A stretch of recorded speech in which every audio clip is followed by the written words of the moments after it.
रावसाहेब आज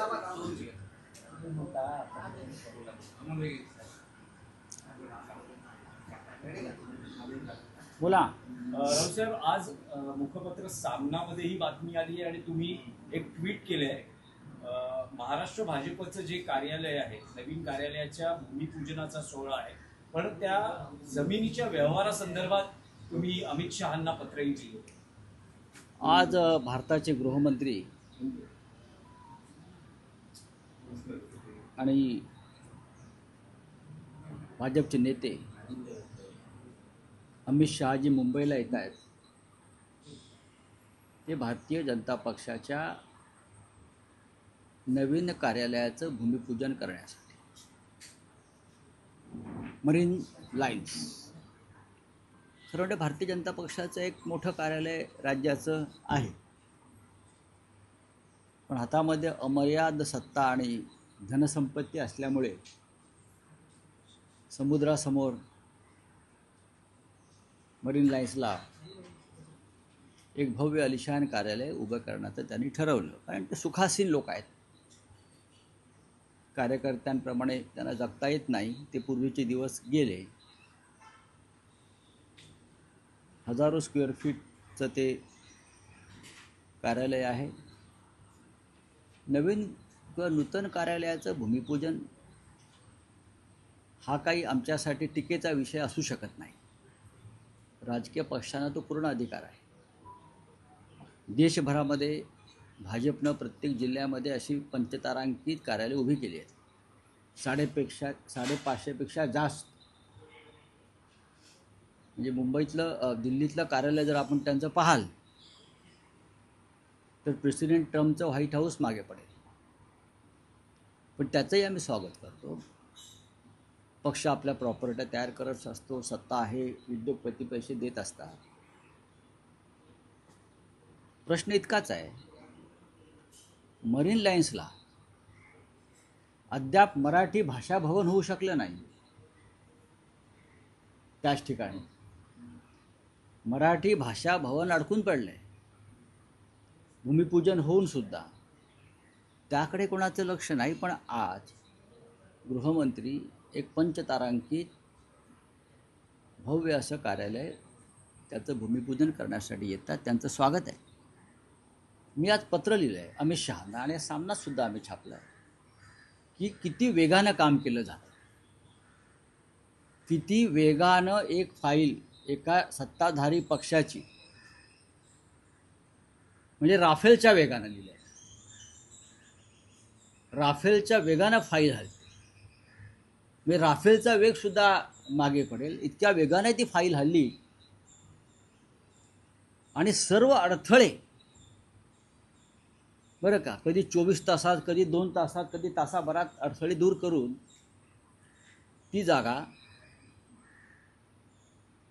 महापालिकेची ही भारतीय जनता पक्षाला देण्यात आली. 3.5 वर्ष राज्यामध्ये प्रशासन आहे मुंबई महापालिकेत आणि त्या प्रशासकाच्या माध्यमातून हा संपूर्ण व्यवहार करून घेतला. महापालिकेमध्ये नागरी सुविधांच्या संदर्भात अनेक विषय पडलेले आहेत, त्यांच्या फाईल्स हलत नाही. अद्याप मराठवाड्यातल्या शेतकऱ्यांच्या मदतीची फाईल हललेली नाही, दिवाळी झाली तरी. पण भारतीय जनता पक्षाच्या पंचतारांकित हेडक्वार्टरची फाईल ज्या राफेलच्या वेगानं हल्ली, ते रहस्य त्या जमिनीखाली दडलेलं आहे. ज्याचं भूमिपूजन अमित शहा करतायत, ते रहस्य त्याचं कुदळ मारतील तेव्हा ते रहस्य बाहेर येईल, फाईल बाहेर येईल ती. तर मी फक्त अमित शहा जे देशाचे गृहमंत्री आहेत, अत्यंत प्रामाणिक माणूस आहे. अमित शहा अत्यंत प्रामाणिक माणूस आहे बरं का, अत्यंत प्रामाणिक. त्याला कधी असे 2 नंबरचे धंदेबिंदे जमले नाहीत असं लोक त्यांचे भक्त म्हणतात. म्हणून मी त्यांना कळवलं की बघा, तुम्ही जी कुदळ मारताय त्याचं रहस्य ते समजून घ्या. संपूर्ण माहिती मी त्यांना पाठवली आहे. मला खात्री आहे ते सक्षम गृहमंत्री आहेत. आपण ज्या जमिनीवर भूमिपूजनाची कुदळ मारतो आहोत त्या जमिनीखाली कोणतं रहस्य आहे महाराष्ट्रातल्या भाजपच्या नेत्यांनी पुरलेलं, त्याचा त्यांना अभ्यास करावा, एवढीच माझी एक भूमिका आहे. बाकी नवीन कार्यालय 20 माळ्याचं करू द्या, समुद्राच्या वर करू द्या, समुद्राच्या आत करू द्या, अद्याप शिवाजी महाराजांचं स्मारक झालं नाही. अद्याप छत्रपती शिवरायांचं स्मारक जे होणार होतं ते झालं नाही. मराठी भाषा भवनाला अडथळे आणलेले आहेत. मराठी भाषा भवन महाराष्ट्राची अस्मिता त्याला अडथळे आहेत. पण राफेल वेगानं भारतीय जनता पक्षाचं हेडक्वार्टर मरीन लाईनच्या समुद्रावर होत आहे, हे महाराष्ट्राच्या जनतेला कळावं म्हणून मी आजचा हा प्रपंच पत्र लिहायचा अमित शहाजींना केला. अमित शहाजी मोठे नेते आहेत, त्यांचं इंटेलिजन्स फार ताकदीचं आहे, तर त्यांनी या फाईलचा सुद्धा अभ्यास करावा आणि अशाच प्रकारच्या वेगवान फायली जनतेच्या हिताच्या दृष्टीनं ज्या पडून आहेत, सामान्य शेतकऱ्यांच्या दृष्टीनं पडून आहेत, त्यांनाही त्याच वेगानं न्याय द्यावा. राऊत साहेब, ट्विटमध्ये तुम्ही म्हटलंय की एकीकडे पुण्यातील जैन बोर्डिंग प्रकरणात मोठ्या प्रमाणावर रोष असताना भाजप कार्यालयाच्या जागेबाबत चर्चा सुरू असतील तर जनतेत चुकीचा संदेश जाऊ शकतो, हे एक. आणि दुसरं असं आहे की पुण्यातलं जे जैन बोर्डिंगचं प्रकरण आहे त्यात अपडेट अशी आहे की गोखले पुण्यातील जैन बोर्डिंग जमीन व्यवहार रद्द झालेला आहे. विशाल गोखलेंनी त्यातून या व्यवहारातून माघार घेतलेली आहे. हा जनतेचा दबाव, जनतेचं आंदोलन आणि पब्लिक क्राय. जनतेचं आंदोलन काय करू शकतं हे जर आता तुम्ही जी दिलेली माहिती सत्य असेल तर जनतेचं आंदोलन काय करू शकतं, पब्लिक क्राय काय करू शकतो, याचं हे जैन बोर्डिंगच्या जमिनीचा विषय हा त्या दृष्टीनं महत्त्वाचा आहे. नाही, पण पब्लिक क्राय जरी म्हणतात तरी हे प्रकरण रवींद्र धंगेकरांनी लावून धरलं तर यात रवींद्र धंगेकर यांचं श्रेय नाही का? कारण त्यावरून बरेच राजकीय आरोप प्रत्यारोप. बघा, श्रेय सगळ्यांचंच आहे. जैन बांधव रस्त्यावर उतरले, जैन बांधवांनी उपोषण सुरू केलं, जैन बांधव हटले नाहीत, जैन बांधवांच्या पाठीशी सर्व राजकीय पक्ष उभे राहिले. रवींद्र धंगेकर हे तिकडले प्रमुख नेते आहेत, त्यांनी ते प्रकरण पुढे नेलं, रोज त्या संदर्भात ते माहिती देत राहिले. त्याच्यामुळे त्यांचं रिसर्च व त्यांचं शोधकता ही सुद्धा महत्त्वाची आहे. पण एक गैरव्यवहार थांबला गेला. त्याचप्रमाणे मरीन लाईन्समध्ये आज जे अमित शहाजी कुदळ मारत आहेत तिथे तोच प्रकार आहे. तर तो गैरव्यवहार जो आहे त्याच्यावर सुद्धा आता लोकांनी जागरूक व्हायला पाहिजे. प्रकरणात जर चौकशी नाही झाली अमित शहाकडनं तर आपण पुढे न्यायालयीन प्रक्रिया राबवणार. बघा, याची गरज नाही. त्याचं कारण असं आहे, चोरी तेच आहेत, फौजदार तेच आहेत आणि न्यायालयसुद्धा तेच आहे. लोकांसमोर असे विषय आणणं हे आमचं काम. रावसाहेब, या भाजपच्या प्रदेश कार्यालयाच्या जागेचा म्हणजे जिथे भूमिपूजन होत आहे, तुम्ही म्हणतात वेगाने फायली हल्ल्या, वेगाने फायली हल्ल्या रहस्य काय आणि आणि आणि त्यातले मूळ मालक बरं का, भोगवटाधारक ह्यांचे याच्यात कसे बदल होत गेले जागा मिळवण्यासाठी, ह्याचं इत्यंभूत माहिती, तांत्रिक मुद्दे, राजकीय मुद्दे, एकनाथ डेव्हलपर, हे सगळे मुद्दे ह्याच्यामध्ये आलेले आहेत. तुम्ही ते पत्र लोकांसमोर आणावं अशी माझी विनंती आहे. राज्याच्या हिताच्या दृष्टीनं मराठवाड्यातल्या शेतकऱ्यांच्या मदतीची फाईल अद्याप उघडली गेली नाही, पण ज्यांच्या हातात सत्ता आहे त्यांनी आपल्या कार्यालयाची फाईल किती वेगानं फिरवली आणि फिरू शकते एवढंच मला सांगायचं आहे. माझ्या त्यांच्या नवीन कार्यालयाला शुभेच्छा आहेत. तिथून राज्याच्या हिताचं आणि मराठी माणसाच्या हिताचं काम हो, पण त्याच कार्यालयाच्या खिडकीतून अर्धवट राहिलेलं मराठी भाषा भवनसुद्धा त्याने पाहायला पाहिजे, हे माझं मत आहे. रावसाहेब, फलटणमध्ये महिला डॉक्टरची आत्महत्या सध्या बातम्यांच्या केंद्रस्थानी आहे. लोकसभेतील विरोधी पक्षनेते राहुल गांधी असं म्हणतात की ही संस्थात्मक हत्या आहे. तर काल मुख्यमंत्री फलटणमध्ये होते, त्यांनी असं म्हटलंय की अलीकडे सगळ्या गोष्टीत राजकारण करण्याची पद्धत आली आहे. रणजितदादा आणि सचिन पाटील यांना बदनाम करण्याचा प्रयत्न सुरू आहे आणि या प्रकरणात थोडीशीही शंका आली असती तरी मी हा कार्यक्रम रद्द केला. फडणवीस खोटं बोलतात. त्यांना खोटं बोलण्याचं व्यसन जडलं. राज्याच्या मुख्यमंत्र्यांनी इतकं खोटं बोलू नये. फडणवीसांनी संवेदनशील असायला पाहिजे. विरोधकांवरती लाथा घालून किंवा शिव्या घालून राज्याचे प्रश्न सुटणार नाहीत. ज्या अर्थी जनतेचा रोष आहे, तुम्ही काही काळ हा विषय गांभीर्याने तुम्हाला पाहता आला असता, पण तुम्हाला राजकारण महत्त्वाचं होतं, कालचा कार्यक्रम महत्त्वाचा होता, त्याच्यामुळे तुम्ही काल तिथे गेलात. डॉक्टरची आत्महत्या, एका महिला डॉक्टरची आत्महत्या, हा विषय जर तुम्ही गांभीर्याने घेत नसाल, मुळात ही हत्या झाली याला तुम्ही जबाबदार आहात, एक लक्षात घ्या. त्या मुलीनं आत्महत्या केली आणि तिला करायला भाग पडला, याचा अर्थ कायद्याची भीती आणि गृह खात्याची भीती राहिली नाही. आणि हे महाराष्ट्रात वारंवार होत आहे.